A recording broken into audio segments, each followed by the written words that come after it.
"Why must you disappoint me, Cass? Next time come visit my side of the ship," the elegant woman said, descending the long metal ramp. Caspian Brabo raised his fist to his chest in salute, ignoring the insinuation. The princess knew full well if Caspian so much as looked at her the wrong way, he'd see the end of a shooting gallery by the end of the day. But that didn't mean he couldn't at least be cordial. "I can only apologize if everything wasn't to your satisfaction," he replied. She reached the bottom of the ramp, gliding over the surface as if she were on a portable hover, her long sapphire dress concealing any hint of actual legs underneath there.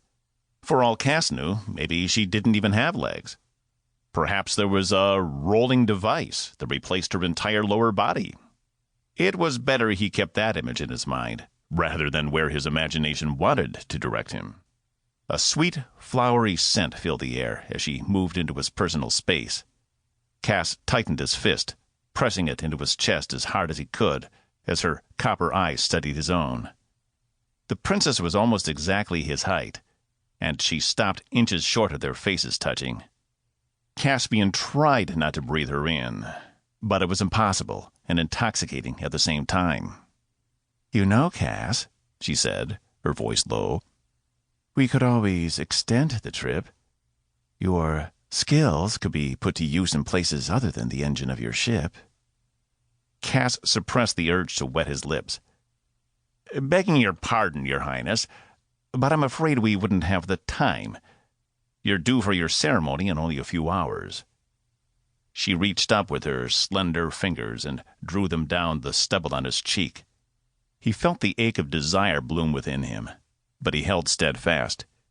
He really wished for that mechanical torso right about now. "I can be quick, if you can," she whispered. His body wanted to shudder at the suggestion, but he planted his resolve.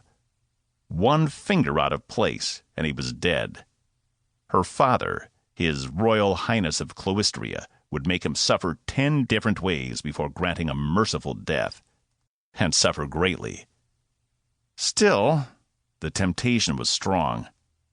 If he suspected she was doing anything other than toying with him, he might actually consider it.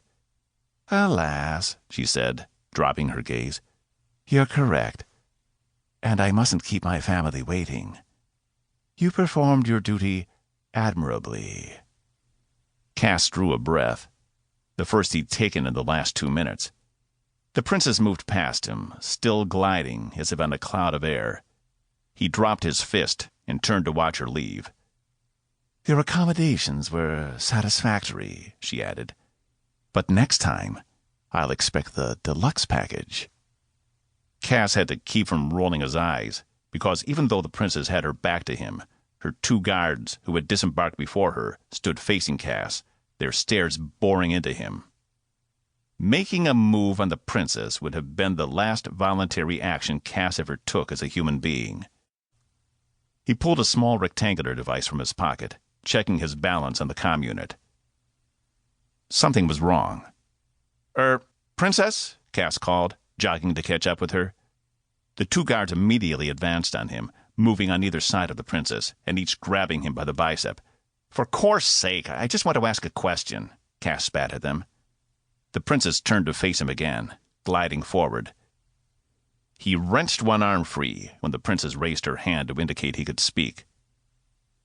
"Change your mind?" Her eyes twinkled. "Your payment didn't process through," Cass said, holding up his readout. "Oh." Her shoulders dropped, as she seemed genuinely disappointed, but it quickly hardened back into her normal confidence. "I transferred your payment to your partner's account. He gave me all the proper credentials.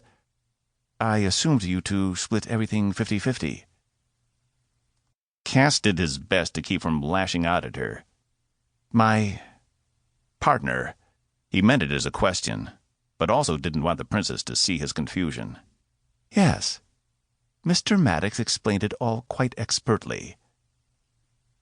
Cass bit the inside of his lip, forcing a smile. "Yes, of course.